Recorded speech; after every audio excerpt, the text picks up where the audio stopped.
Okay, good morning everybody and welcome to SLMOOC17. Today is June 20th and we've got Lobo with Hitchhiker's Guide to OpenSim. So Lear has a wonderful introductory message on the wallboard note card that is, do you want to teach in virtual worlds but do not know where to start? Do you have a tight budget and no time to build? Do you need educator resources or help customizing your avatar? If you have an avatar in OpenSim, where do you go to find 3D content, share community spaces, attend conferences, or find a place to take your students for a learning activity? We are all looking forward to this great presentation. So I just want to say a little bit about Lear. She's Cynthia Calonge. So Lear teaches for Colorado Technical University for 21 years, CCC Online for a year and a half, and is a virtual reality researcher. She taught 52 university classes in Second Life and OpenSim and has mentored 400 13-year-old students on the SL Team Grid. She completed 700 SL building projects and likes to count things. She has a lot more interesting information in the biography that's available in the wallboard at the SLMOOC headquarters just south of Route 9, and if anybody needs to get there, you just search for the building called Integrating Technology in Places Search and you'll find the link. So without further ado, I want to say let's get metaversey. Lear, take it away. Hi everyone. Let's see. I tossed you a copy of my speakeasy note card, and then also these slides that are in front of us, the one that are black and show the spaceport. That's just in case I get off script, right? But hey, I'm Lobo. Yes, and I want to welcome everyone. I didn't think we'd have anyone, so I was like, oh, all this stuff. I have viewers with images. You're welcome to all of them except for the student one, which right now has blue signs over Marcus for filming those. And yeah. So let me get up and be Vanna White. And if you don't know who Vanna White is or was, Wheel of Fortune, right? Of course, I do say that in my note card, but maybe a little later. So this is for my student projects. And it'll cycle around, but if you're curious, that's that. This is from OpenSim, right? There's even a meta world broadcasting slide in there. Man, I must have been omniscient, huh? This is the actual talk, which prompts those other things.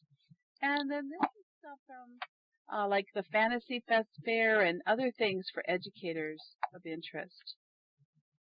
Now, you can sit anywhere. You don't have to all sit facing forward if you don't want to. And all of my pillows either make you lay down or sit or whatever. And you can even meditate right here, okay? You can have a copy of all these things. The seating arrangements are all included in these gazebos. And you're obedient. You're so good, Galen. We conduct research on virtual harmony, and it was in the AU Metaverse, but now they have so many students in there. We've moved to a farmhouse in Alabama, Andy's home, right? And of course, the other images on the viewer that I'm facing at the moment are from Project Moses and from the Infinite Metaverse Alliance, where we're doing research build to try to help change the world, to strengthen all the different ways of experiencing virtual worlds, and then to think about the future, right? Including commerce and security, education, and many other topics. Okay, we heard all that stuff. So I used a course tool called Unilearn that wasn't easy to use, let's put it that way, but I loved it, right? Because HTML is easy. It's teaching that can be hard.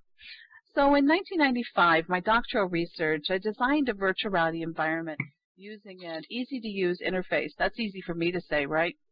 What I didn't say in the note card is I broke my knee the day after my proposal was approved. And so part of my solution wound up being an integrated, recallable remote control. In other words, an interface that appears when you need it, disappears when you don't. And at the time, I had 6 remotes for my satellite dish, right? For all my components, because I had a receiver. I had a C-band, okay? I had a big dish. And, of course, changing the channel was difficult when you have your knee broken, right? So, anyway. So, you know, when I came in World, I was like, wow, this is real magic. You know, this is not a trick or something. Making this prim would have taken me a month in 1995. And of course, perhaps it was I wasn't so good at vector geometry, right? But you have to realize it wasn't like Blender, and it wasn't like Maya. You know, it was a lot cruder, right? And of course, I had to wireframe and render and, you know, all this stuff. So when I think of the world and I think of things not working, I'm okay with it. You know what I mean? Because I keep thinking back to how difficult it was a long time ago, right? Yeah, all the vertices, absolutely. But I had to also do the collision detection calculations and the lighting properties. You just haven't lived till you did all that. So, you know, I feel privileged to be here and to be with you. So you have to realize that, to me, every time we have a little special moment or a little glitch or something, I'm just okay with it, right? Because it's like the difference between electricity and not electricity. And by the way, my cable was out until like a quarter till or 16 till. So if I disappear, you'll know they pulled the plug again, okay? But anyway, my poor students, we started here in this platform. I picked it all up. It was just grass, right? But with little bitty space. And then I made them go to OpenSim, right? So they had to have 2 accounts.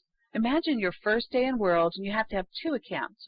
And then I said, well, hey, why don't we run our own servers on our own home systems too? So you guys can be tinkering on your laptop while you're running around the world, right? Because many of them travel. So I had them install OpenSim and had them learning about OERs and IARs, right? So we're going to talk about those just a little bit today. And I'd have them save their designs as inventory archive folders, right? All that is you're saving a folder from your OpenSim. You can't do it from Second Life because you don't have access to the console, right? You can save Collada, you can save objects, you can save XML, but of course it's not as much fun. Okay, in my session today, we're going to explore a variety of topics. So for you old-timers, I'm seeing all these experts in the crowd, and I'm like, man, I wrote a talk for noobs, right? And by the way, I consider myself a noob when it comes to some aspects of OpenSim. But what I did was, you know, in my OpenSim travels this time, I started making things I hadn't made since 2006, right? Yeah, there's my Vanna White statement. Yep. I love demoing stuff and demoing with my body. You know, I learned so much from Second Life and from Global Kids and from the New Media Consortium, from ISTE, and from the, earlier I had a slide in there from the Virtual Education Roundtable, from A.J. Kelton when he first did. Oh, but I didn't include that today. I'm doing a different trivia game. But I was looking at my trivia games over the years, and I was like, wow. And by the way, I am giving it to you guys. If it's not in the gazebo gifts at my side here, I have it probably copyable, a couple different versions. I have a game version for you, Brant, that I was thinking about. And I also have a different version that's a little, it talks about Krista Lopez and the Hypergrid. These later this month, so some of you will be there. I won't be this year, but I will miss you. Now, before we get started, I know you guys are going, what? You haven't started yet? Yeah. Can everyone see well? Because we're on a region where they have set it to be murky. The mood is murky. In other words, it's a little like the fog rolling in. So if you have not adjusted your environment, how many of you do not know how to adjust your environment? Because these viewers here are for you, right? And of course, I'm going to make it copyable. If it isn't already. I don't know what I did. I see. I tucked my my edit window over my shoulder. Here we go. All right. So this little guy here is indeed copyable. And you know what I'll do? I'll make them iPad size so you can wear them in your lap. This is something I do when I go to events and I have to still get some work done. I shrink my stuff, right? It might be work, and then I wear it on my hand, and then I rotate it in the position I'm sitting in. You know, and you might want to make a copy of it in your inventory first, because of course it's going to skew it a little. And then you'll see me sneak around. You'll have little bitty microscopic, you know, iPads in my lap or something, tablets, and I'll be adding my slides to it for the next talk. So that's kind of how my life is. But anyway, these tell you how to set your environment, right? So that way I don't have to waste everyone's time. But it's kind of cool. See, one of the cool things about virtual worlds, and I know you guys are thinking, oh, she's just throwing slides up. We could be anywhere doing this, is the fact that you can have ownership of the content. You can also customize the experience. And then, of course, I'm probably not going to stay just with slides, right? I haven't thought about that, but it seems to make sense. Okay, let me close my edit window, and I'll continue with the thumping, right? The speakeasy, by the way, for this talk, with the talk on it, is inside the gazebo. For you, let's see, and I know you guys all have one, but this one's set up so then you can just substitute it with your content, right? And let's see. Often new people don't realize, why do we have to use the OpenSim version of, and I could sit down, couldn't I, of the viewer, of Firestorm. Why do we have to use this other version?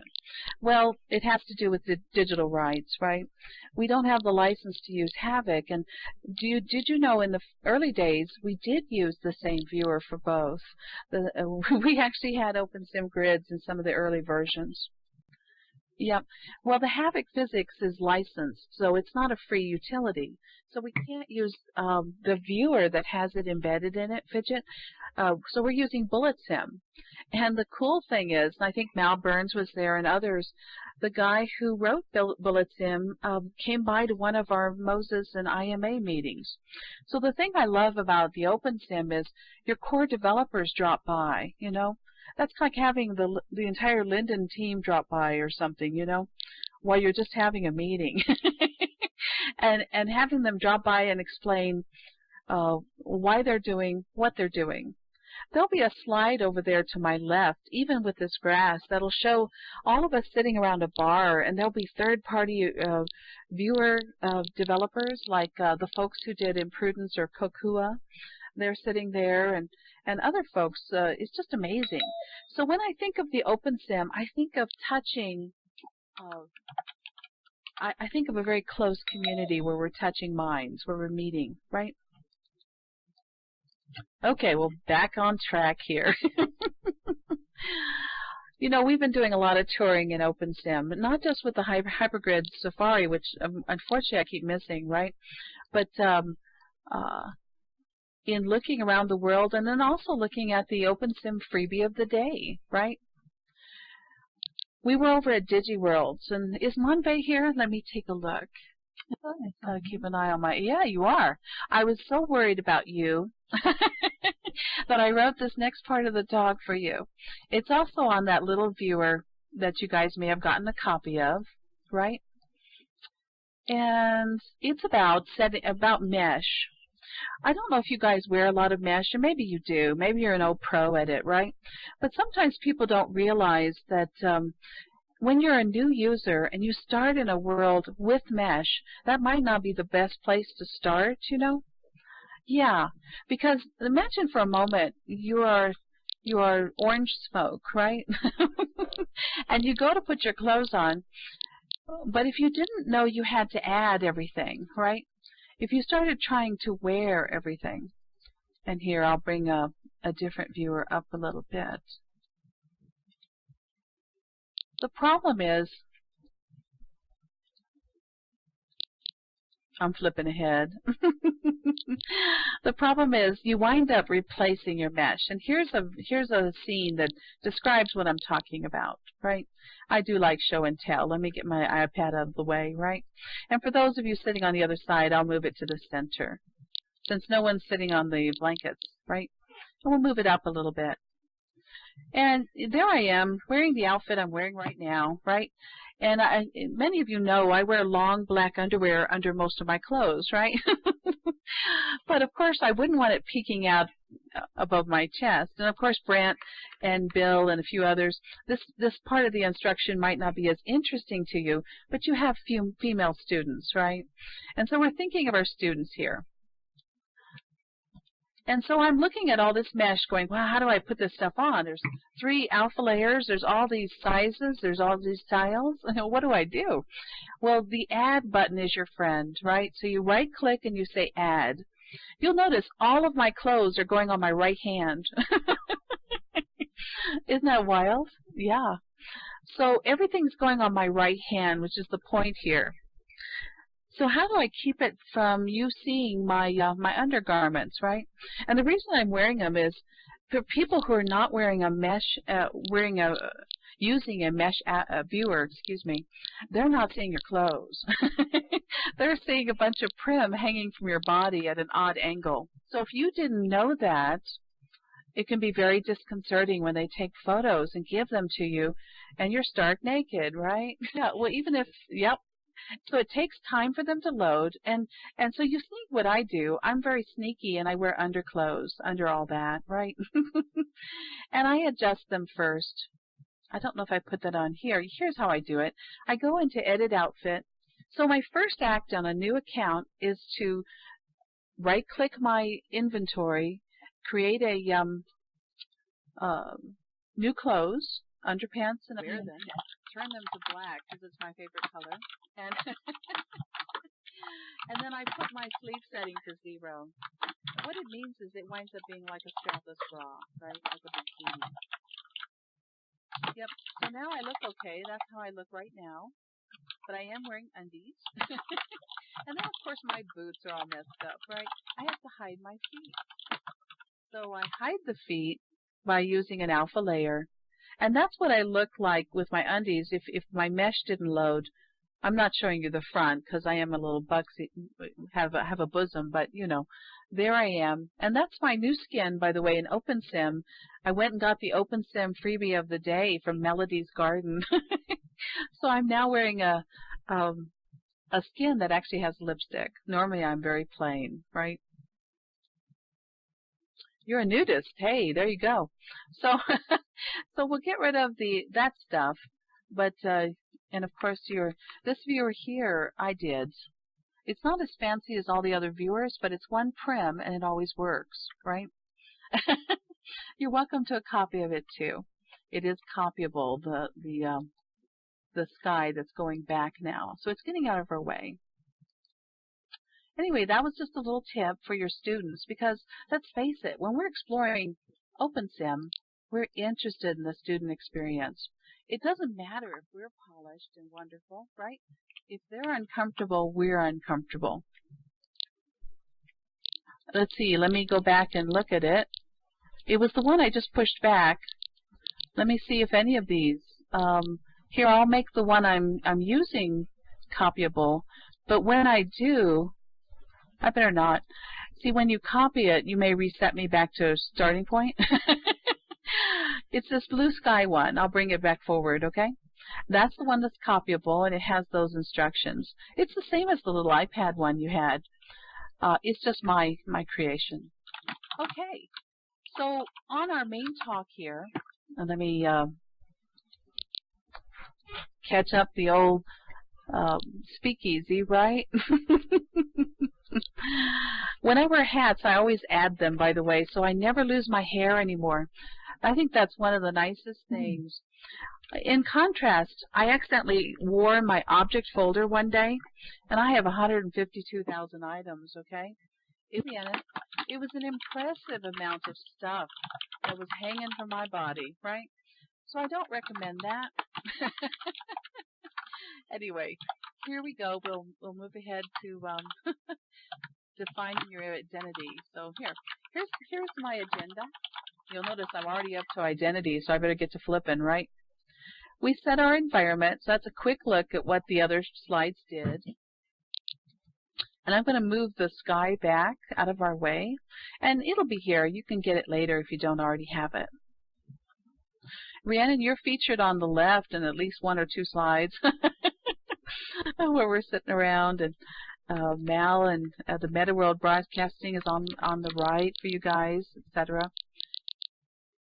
Anyway, why use OpenSim? That's what people always ask me. They're like, please, we're here in Second Life. That's where all the people are, right? Well, that's not true. Many of us have accounts in both places because of the affordances, because of the amazing things we can do in these spaces, right? The cost is great. If we're teaching, you know, K through 12, kindergarten through high school, we're not doing it in Second Life, right? And then, of course, we need more control. Control over your content, the ability to save and archive it, the ability to make decisions about how you share it. And that slide may be hard to read. Let me bring her up a little bit, huh? I know you guys all know how to alt-click and zoom in, or Control-1 and zoom in, or on a Mac, Command-1 and zoom in, right? And that's how I talk to my students. You can ask Marcus, which is very convenient, right? So it's flexible. Oops. Somehow I'm still putting on clothes, right? But there we are. You know, I had someone say, boy, you must be really stuck on yourself. There's all these images of you.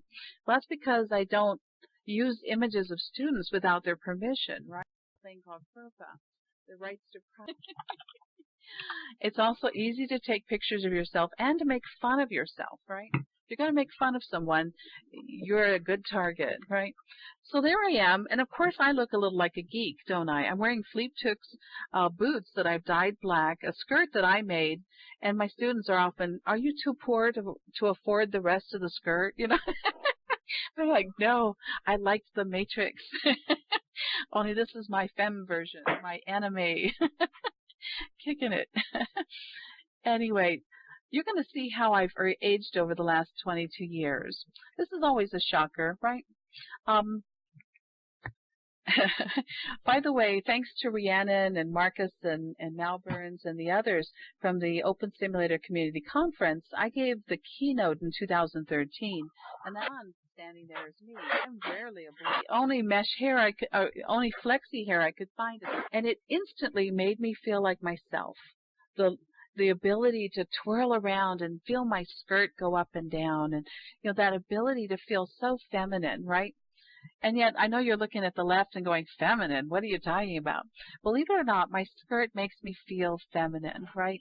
And that's really, we're trying to feel comfortable when we teach. Actually, the Oculus does too, because I've been wearing a headset for 22 years, right? Anyway, I'll get up and these are all me in various forms, except for, of course, Andy Stricker here right in front of my face. He's my research partner, Andy Spinoza-Quinnell. We are the same age. We went to high school and college together. And I heard from him 29 years later when he saw an article I wrote for the EDUCAUSE Review. And the tip here is, spend more time writing your articles, right? I spent 4 hours writing that article. I had 3 articles due that day, 2 for virtual reality conferences, you know, like one of those free papers they give out, and another had to have lots of sources. And so the EDUCAUSE Review one only had maybe 4 sources, because I kind of spoke from the heart in that one. Anyway, those are all me, and when I started my doctoral program in 1995 and was running my experiments, I was the lady in the center with the 2-year-old, right? Now I have long hair, so in most realities, if I don't have long hair, I don't feel like me, right? That's just something to realize. So no matter, and of course nowadays I sport red hair because I don't want to have white hair. Yeah, so yeah, and it kind of fits with me. My persona. So that's how we age. Our avatars age and change and mature, and so do our real life selves, right, as we get through this. Okay, how to use the Hypergrid. Has anyone not been on the Hypergrid? And that means has not logged into an OpenSim world and visited it, you know, using a URL and a port number. Been there? Ah, okay. Didn't feel natural if you were following someone else's instructions, right? And I have to admit, I've hopped now so much because of, in 2013 I was a noob fidget, and I would still say I was a noob as of last year. I had hopped a bit, but not always successfully. Nowadays on Fridays, our meetings are happening everywhere, so I'm hopping like crazy. Because there's nothing like having a meeting to go to, or research, or cool people to meet with that gets you there. Any Hypergrid enabled OpenSim world, and you can tell when it is the URL in. Secondly, if you're on Firestorm, you can't always put in the HTTP:// It tries to append it, and then it'll say, not found. I finally figured out to try different forms of the link. Don't give up. just clean up the link and try again, right? So anyway, there's basic instructions, and then traveling. We have all these links and stuff, and the Hypergrid Safari. John Lester, Pathfinder Linden, started it, in 2010 or earlier, maybe earlier. And of course, retired from it, and he has a cute little article on his blog, Be Cunning and Full of Tricks, where he talks about his experiences and to keep abreast of it. Mal Burns publishes MetaWorld TV broadcasting on Sundays, a 2 to 3 hour or longer program, depending on the news and who shows up, right? And Mal makes things come to life, really. He offers this connectivism, right, that pulls us all together into a community.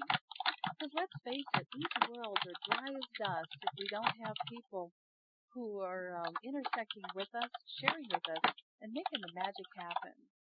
Now, Marcus does a lot of live streaming for both our conference events and even for my class. He created an amazing video for one of our class sessions, and that's out there too. But here's some links for you, and I'm not going to paste them all to you right now, but there's a primary one. Oh, that bottom link. That's how I got my skin. Let me go back to it. See that? Oops. I flipped one time too many. My apologies. The pound OpenSim freebie of the day. It takes you to Twitter when you do a search, but just go back to Google Plus, and you will see such amazing content. Do you know, one Friday, I went to the Paramore shopping, and I picked up the 16 ballerinas made of mesh that are just better than anything I have in Second Life, okay? And then yeah. Oh, but that was about my images. Let me flip ahead. My apologies. It's hard to thump and flip all these things. But anyway, I picked up over 1,000 dances, okay? And I don't mean bad dances. I mean nice dances, right? You'd look at rock or hip-hop or whatever, and they'd say 68 to 100 dances. You'd be like, oh, my. Yes, that's right. So, so anyway, using Hyperica and some of the things I'm now feeding into the chat gives you a directory of all these amazing grid numbers and port numbers. But just going to that one place, I was like outfitted in a big way. And then I went to Melanie's Garden, and I have images of it in my OpenSim collection over there. You see it right now, the tiger right here. I know you guys are going, you have to spin your camera, right? Oops, it disappeared. But that's from that was from Melody's Garden. That's now IMA. But it'll be back. It cycles around. But anyway, there was an image of the tiger there, and there's shops, and they must have had 100 different kinds of hair, and all for free, by the way. So if you're thinking, oh, OpenSim is impoverished, right? It doesn't have all the cool content. It doesn't have all the cool people. I'd hate to break it to you, but it has many of the people who wrote or fashioned these worlds. And so I find that absolutely refreshing. Any questions so far? Hey, Marcus. Hello. I thought you were here earlier. So if you weren't, I've just been talking about you. I think it's because I saw when I look at the radar every once in a while, but I'm also looking at the chat. I'm looking at my slides. I'm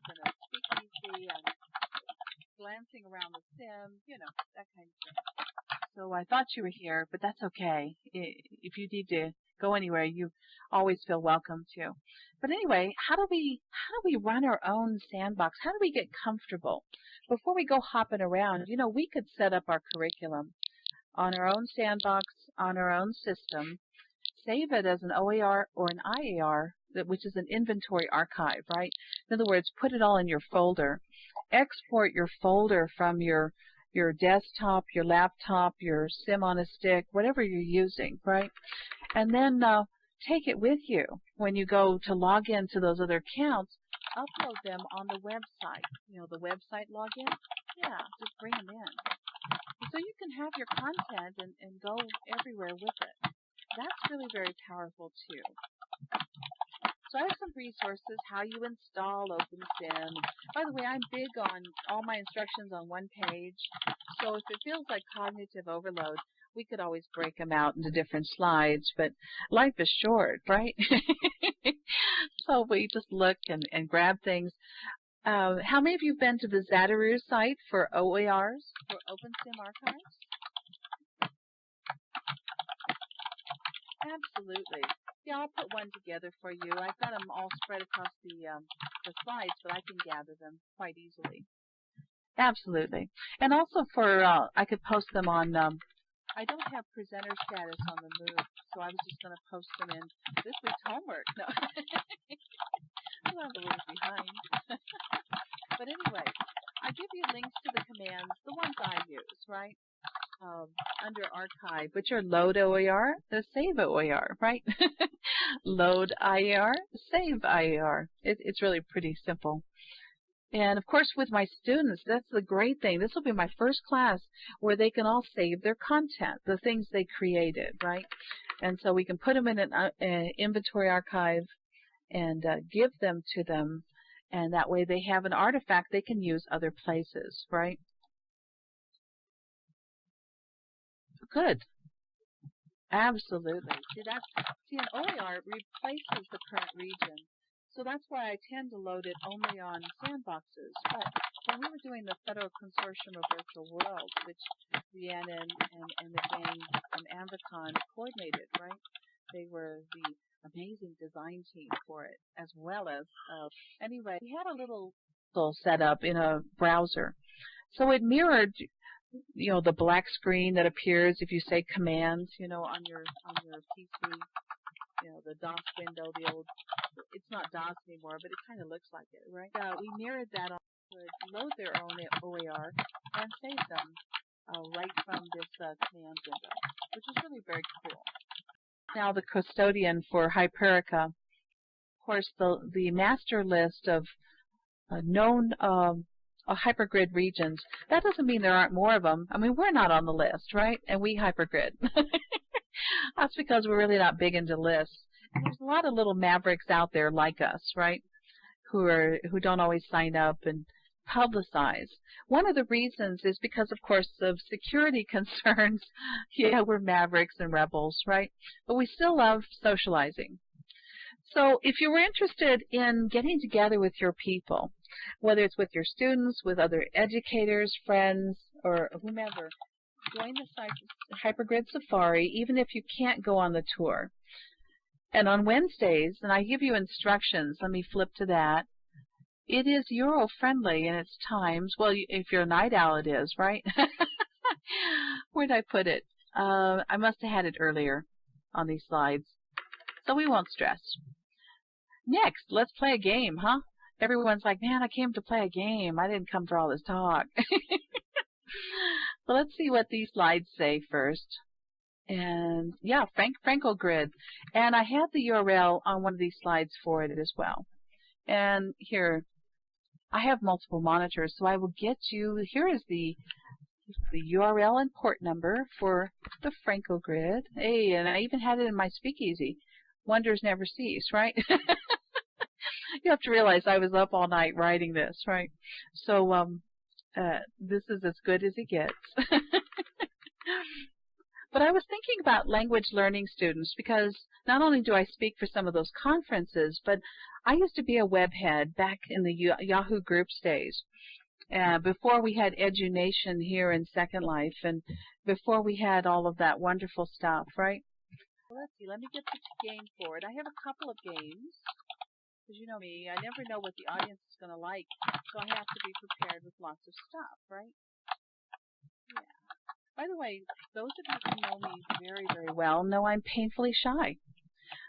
So, but I can do magic, right? And it's called the magic of sharing ideas in these spaces. When you have a strong subject, the sense of self and awkwardness disappears. Absolutely. If only the sense of sleepiness would too, right?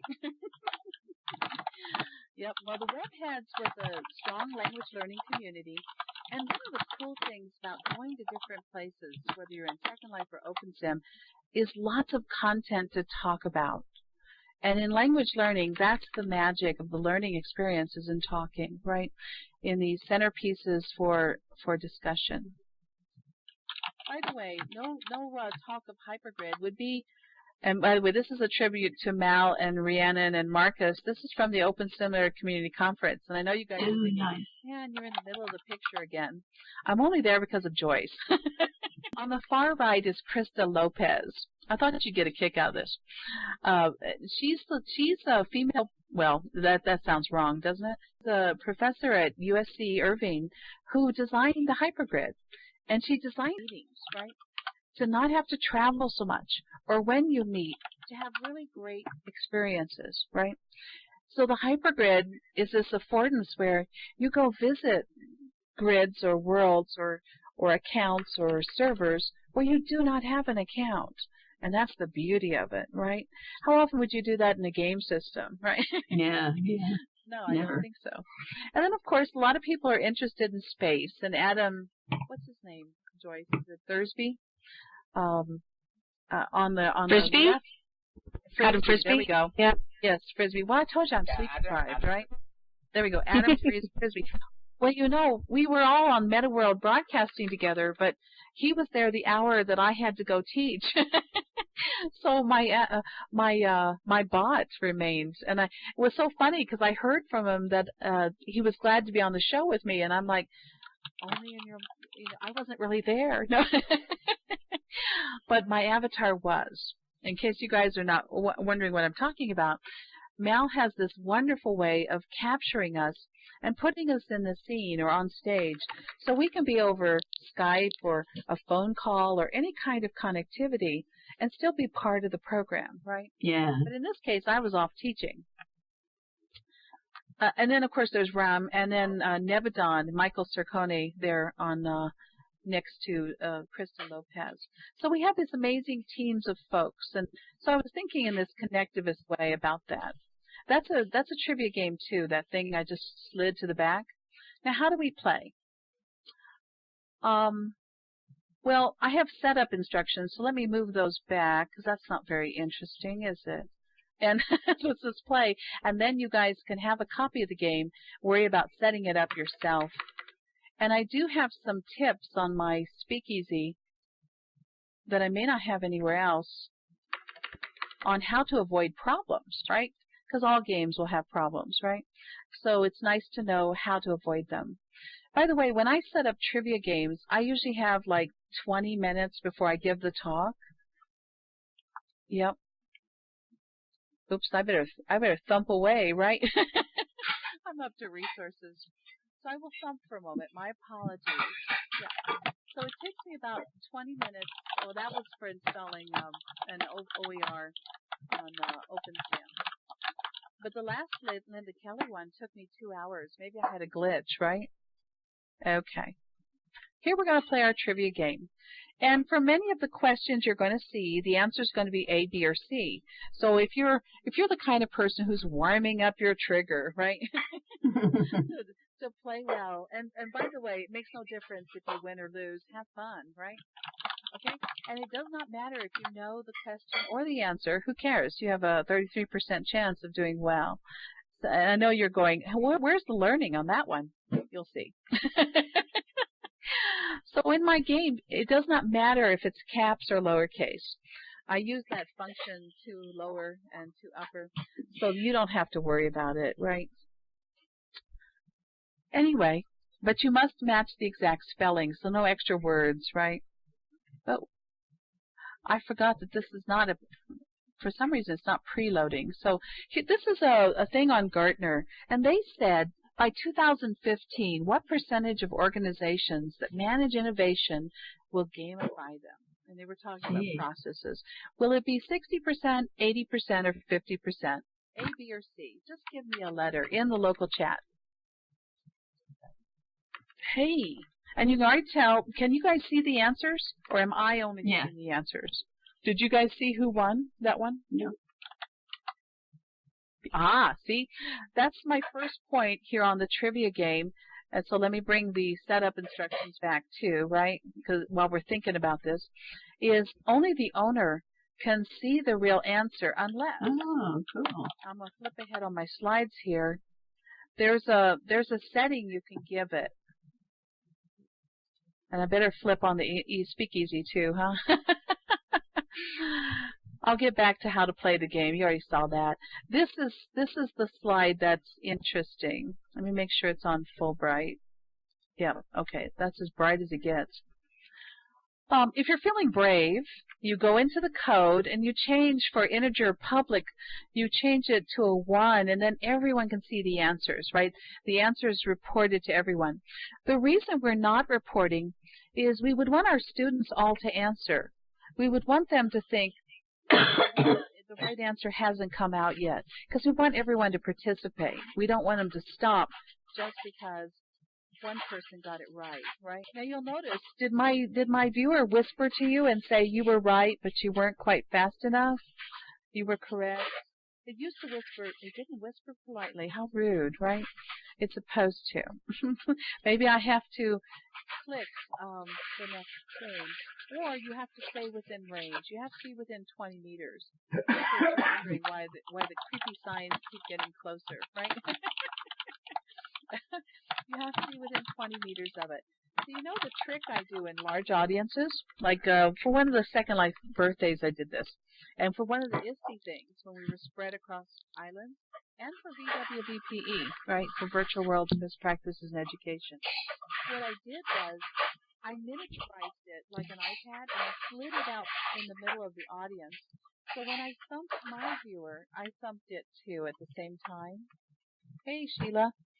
So people thought, yeah, you guys can just do the game, right? You don't need me to read the question. But what's interesting about this is, oh my gosh, games are powerful, and everyone wants to get on the bandwagon, but they haven't a clue how to make them, fun. So that's what failure is a lack of fun, right, when it comes to games. And from their perspective, for business, it's a lack of revenue, right? Because who's going to spend money on a game that isn't making money, right?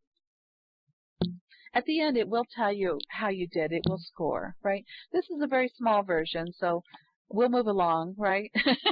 Now, for those of you who make apps, how many of you will be a financial success? Oh, you're so good. You've been here before. I think I presented some of these at Nonprofit Commons. It is 0.01%. That's kind of dismal if you think about it. But think about this. Many of you know I'm an advocate for writing and for publishing, even on Amazon, everywhere, right, to publish. Amazon receives and publishes. This is not a trivia question. I just want you to give me a number. How many books do you think they publish each day? Oh, God. I'll type that. It's not on my thing. How many books? This is each day, Fidget. It's not 14 billion. I like it, though. You did answer, and you're so good. And actually, I love the fact that you said that. And I'll explain why here in just a moment. Sheila, you're a little low, but you're so good. You're closer than anyone else. If we were playing the must get who's the closest, Sheila's the closest. 10,000 a day, Marcus. Wow, that's mind-boggling. Could you imagine trying to read them all, right? And there for a while, I was going for the freebie of the day on Amazon. And that's 100 books, by the way. Me too. It's 4,000 is the number. Now, I love it that you guys all said a number and that you said the wrong number.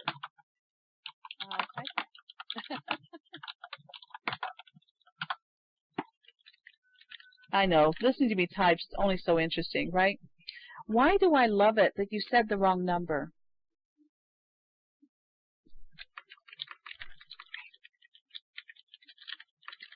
Yeah, that's one reason. Yeah, that's right, Cat's Eye. Ah, you're so funny. It's about wrongness. My educational style is centered on wrongness. I figure people are not in the room because they already know my subject, right? I need them to have fearless protovation, as Jay McGonigal calls it, right? This willingness to prototype, to innovate, and to fail, right? We don't care. It's okay. Exactly. You know, in fact, we dust each other off and we go, it's okay. That's right. We must trust. Okay, this is a game that helped burn victims when their morphine would not manage 100% of their pain. Wow. So he would put them on a head-mounted display device, and in an immersive world. What was the name of the world? Snow World. That's right. And what's interesting is they could then manage 100% of their pain and reduce their meds, which is crazy, right? Okay, what's this game that helped us address the HIV protease in 10 days? And scientists tried in 10 years. That's right, Brant. That's right, Marcus. Fold it. What's interesting is everyone who participated on that game is now listed as the contributors to that cure, right? What a powerful thing to think about. Wow, cool. And yes, this is for remission. It's like considered one of the world's largest studies of this kind by Hope Lab. And they have quite a few games. They're all downloadable, but you're essentially going inside the body as a little nanobot, that girl there, and you're fighting with your meds. So you're empowered to be a superhero, right? Kick cancer's butt. That's it. So this is a fun little talk that I give, and this may be one of the last questions in case you're getting bored. But I love the movies, and I love the Schwartzman Library, right? So many wonderful, wonderful places. But which of these movies was not featured in the library? Oh, Fidget, you're just too good. And you let everyone else answer first. You're so kind. Or at least some. No, it's you. Many times. Yep, it's The Night in the Museum was not featured in the library. All those other movies were. The reason I include that is I always love the library. And you know, it's so funny. We have a library here now called the Library 21st Century, 21C. And I went in, and they had all these computers, they have maker spaces, they have 3D printers, they have stuff, right? And after about a couple hours, I was with a writer's group. We were writing, right? And I said, well, where are the books? You know, they were downstairs in a little area. I said, well, libraries aren't about books anymore. And I said, oh. Well, here, I'll finish the viewer. That's a scene from one of my class projects here in Second Life. I'll be teaching that class this summer, so it'll be kind of interesting because we're going to be spread between Second Life and OpenSim yet again. Because some of my artifacts are here, and rather than recreate them or try to export them, I'm just bringing my peeps back and forth, right? That's like picking all of us up and dragging this rug, this rug of grass, over to the other side to look at content, which I often do during my talks, in case you're wondering. But today I'm being kind, right? So I'll click it again, and now we see the scores. Do you guys see the scores? Oh, yeah. And so that's how the trivia game's played. And I have a version I used in the Mars expedition when we won the $25,000 that allows people to play, oops, and now I'm beginning, right? Oh, flippy. But I do have some closing thoughts here that are coming up. So pardon my congratulations. Yep. Oh, and that's on the other trivia game. By the way, the trivia game here is shareable. You're welcome to a copy. I'm going to reduce Wow. its size for a moment. It may be in your gazebo gifts by my side, but if not, just right click and take a copy, and if it's not working, let me know and I'll shift drag it. And that it will. That's the trick, by the way. If you ever take copy while you're in the middle of something and they can't get a copy, shift drag it, and then see which version they can get. One of them they can, okay? So that's one of your little tricks. Anyway, let's put this up. This is another short one. Oh, hey. Oops. Let me reset it. I probably have it so anyone can touch it. So this may be using the other version. I'm not sure. So I'm going to reset it. So we go back to the front. There's Mal in Meta World Broadcasting, and there's Pathfinder Lester sitting next to me after his penguin, his many penguins at the Virtual World's Best Practices in Education. And then, of course, we have James at the far end, and then we have Hiker. She explains to us right before we begin. And by the way, it's clicking ahead, so that's you guys clicking, and it's okay. I don't care. I did put some answers in here, but you don't know the questions. So the point on this one is don't have the questions embedded in your PowerPoint, or if you don't ask them, like on a little card or something, your audience will say. This one might be Tolkien. I can't remember. Let's see. Whoops. Somebody clicked too fast. Let's say that one's hair. I don't know. Hey, that's the right answer. Hair. Was it Fairland? About the Tolkien Day. But anyway, that's where the hair came from. This is Melody's Garden, one of the freebies of the day. And I'm not showing the guy side. I'm so sorry. It's over there on the right. And then further to the right are all these amazing outfits and hats. And, oh, my gosh, I even grabbed male clothing, you know, because I love the way everything looks. You know what I'm saying? Everything looks great. But anyway, when you click on these signs, the hair appears in the fireplace, which I think is brilliant. And it spins around so you can see what it looks like from the front and back. And then you click the hair itself to get a copy. Okay. This one I think is tree. The question is, what's colorful in this picture? So if someone wants to type the word tree, so you can see what the feedback looks like, right? There you go, Sheila. Oops, Fidget beat you to it. Sorry. Fidget's on the ball. And then this is from Melody's Garden, too. So when you first appear there, you're not at the shop. And that can mess with people because they'll go, well, I don't see the shop, right? Yep. And now there's our score. Hey. Okay, so everyone got a point. I will set this up so you can get a copy of this one, too. There you go. All right. And then I'll get some of this content out of the way. Are you guys having fun? I see we have 4 minutes left. I better do something, right? Yes. See, it was Falcon Day there. Yep, I'm sitting there with Fidget. We're wearing our little Fantasy Quest blue guys on our shoulders, right? You're not getting copies? Yeah, let me shift drag it. See, sometimes when you first put it on there, so one of these two should allow you to have a copy.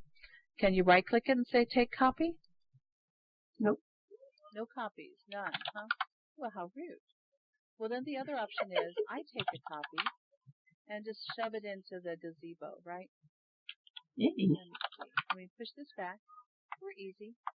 We could just put it in the one folder, right? There we go. It's just you have to realize I kept making these things and going, oh, we need more stuff. This is going to be so boring. Yep. So this is the result of that. Let's see. I'm looking. Okay, I will put them here. So if they're not in there, they are now, right? Let's see. In. And hey, I could just make it easy on you. I would just highlight both of them. I love the new share feature, and I know it's been out for years, but who uses it, right? So, because I don't normally spam people, but you consider yourself spammed. There's a copy of both viewers. There we go. And I suppose I could make it well-rounded and give you that last one too. So here's my Hitchhiker's Guide as well. Now, Dr. Partridge Allen created it, and he gave a full permission version to the Virtual World's Best Practices in Education many years ago.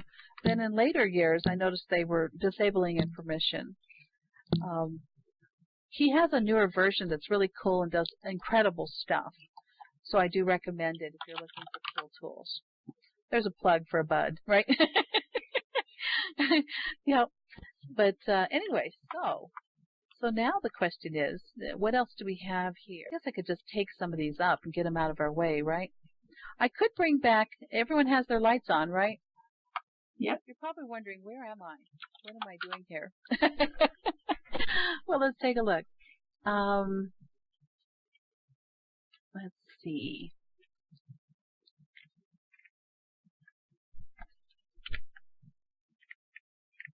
You know, something weird, some weird phenomena keeps happening. My walls keep disappearing. Maybe I'm too close to an edge or something. One never knows. Or I keep picking them up when I pick up other things. But they seem to have drifted off again. That's okay. So don't get too close to the edge. It seems to be less secure than I thought. Okay, well, let me bring back my viewer. I still had more sayings. Here we go. They're near the end, so what I'm going to do is boogie to the end, if at all possible. Maybe not, huh? No one ever goes to the end. I will get there shortly. Just hold your breath. I did have some sayings for you, and the reason is we often feel like there's such an incredible burden to be perfect, right? To be in control of everything on the planet, from our curriculum to our classes to the people around us to what people are wearing. I used to give talks. Oops, I'm going too fast. I used to give talks, and everyone would say, or like my legal team would say, well, people can show up without clothing on.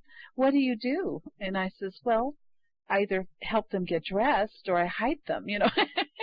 Or I teach my students to de-render, or in the early days, I would res a cylinder, hollow it, and throw it over a student. It sounds irreverent, doesn't it? But their comfort mattered more to me than whether or not we were diplomatic, right? Because I wanted them to feel comfortable. I wanted them to feel in control. So you'll notice I have some sayings here for you. Maybe there's a little small, and I noticed the viewer gets unlocked when you put it in your inventory and bring it back out. There's a lock on the far side of it, the right side bottom. So we have these sayings. Art is never finished, only abandoned. So your curriculum will never be perfect. Your simulations will never be everything you want them to be. You will decide that they're ready, you know, that it's time to share. Perfection is the enemy of the good. You'll notice I'm perfectly fine with my wrongness and everyone else's. That's how we learn, right? We're just fine with that. And then I love Mark Twain. I used to memorize his poems, of which many people aren't aware of. But I love the saying, always do right. This will gratify some and astonish the rest. And I have a few more for you, and these are supposed to be strength building. Now, I love Antoine de Saint-Exupéry, right, and The Little Prince. And I read it in French and Spanish, Le Petit Prince, right? Anyway, and I translate it differently, and I don't care, right? Everyone has their favorite translation, and I use the word clearly because it's the word that speaks from the heart for me. It is only with the heart that one can see clearly. What is essential is invisible to the eyes. Then, of course, this wonderful saying that everyone attributes to Will Rogers or Frederick Brooks, there's no silver bullet, or the mythical man month, that kind of thing. Mark Twain or Jim Horning. But, of course, it was Mullah Nasruddin who said, long time ago, right? Thousands of years. Good judgment comes from experience, but experience comes from bad judgment. So we have to be fearless and willing to exercise judgment and to gain that experience and go, well, that didn't work. And then anything worth doing is worth overdoing, right? And I guess you've seen that from my slides, right? And on that note, I want to thank you for joining us. Hey, I'm only 3 minutes over. for the Hitchhiker's Guide to the OpenSim. Now let me check, and I will thump away, because I did say all those in the chat in my card, right? Hey. Thanks, Lear, and we have plenty of time for questions if anybody has any. Although, I mean, probably everybody has millions, like I have. So I could sit here all day and listen to you talk. But thank you. Well, that's the end of the speakeasy. Hey. And someone took a copy of the grass, the grassy seats. They are in the gazebo seats, but I love that when you guys do it, because you notice what happens. If we take a copy, we're taking the original. I always tell my students this. When we did our class projects, we set everything to share with group. And some of you are going, oh, you're reporting disaster, right? Because what can happen is people will shift drag on each other's content. What they run away with is the original. So if it was Mal's content or Marcus's, I'd run away with their stuff and leave behind mine. Which is always awkward, right? If you are interested in the Second Life birthday, I have my exhibit upstairs. And here's a little sign if you want to go see it. It's creeping here on the grass. It just moves you up a few meters, right? And you'll notice this is platform 1, so platform 2 and 3 are above us. 3 doesn't have anything at the moment because I just ended the term last night. Platform 2 does, though, and it's just those dancers, some more grass, some leafy stuff, and then you see this box here? This is all of my stuff from the Second Life 14th birthday, including lots of masks and the dancers you see out there, and I'll move the signs. There we go. Some of those dancers, and they are all mimicking what we do in virtual worlds, which is dance and move and think. Back in 2006, 2007, you could get those $1,000 Microsoft certification classes from Thompson Publishing, but you went to their region, you spent 200 lindens, you got this wonderful class, but you had to dance. They had a dance device set up, and so you got your cubicle, and you'd click the dance device, and you'd study the videos in the class while you were moving. Okay?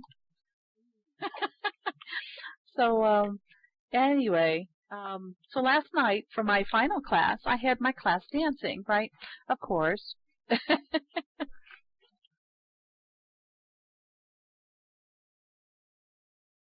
And I was going to pull out the thing. I normally have a replica of the moon, and maybe I have it over the water right now. This water I created in GIMP. I know it's cheesy over here, but it's using 16 textures that have been slightly shifted, and then it ping-pongs between them to create that little ripple over in the corner there. If you wanted to walk over and see, and I'll grab the little dance device that's floating above it. Because what is a Second Life event or OpenSim without a little dance, right? I wonder if this is really the dance device. We'll see. Yeah, it kind of looks like it. Nope, I didn't. This is just a sphere. It's just like it, only I pulled the scripts out because I was worried that it would be a little too scripty over here, right? But here it is. And of course, these days I don't use floating text over it, so this kind of dates me, doesn't it? And actually that one was one, I teach a class in how to make dance devices, or I did in 2007. It's eluding me.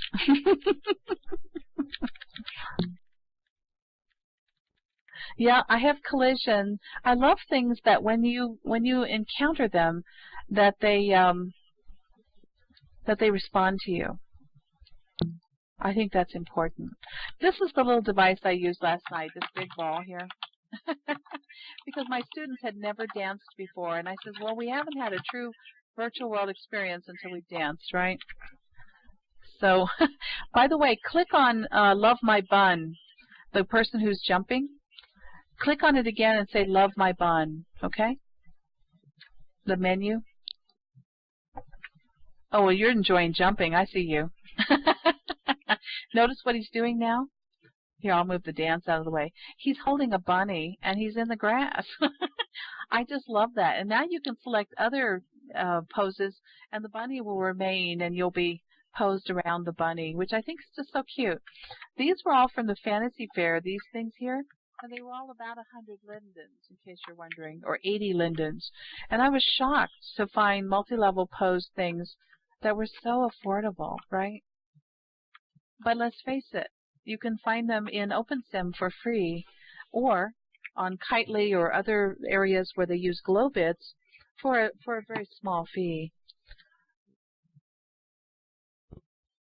By the way, you guys can talk too. I think we're done with the recording thing. But anyway, I'm going to click my dance device. It is monster sized, right? And I'll bring it down for anyone who doesn't look up. They say humans never look up, right? That's why horror movies work, is because they always put the threat above you, right? Because you're not looking up.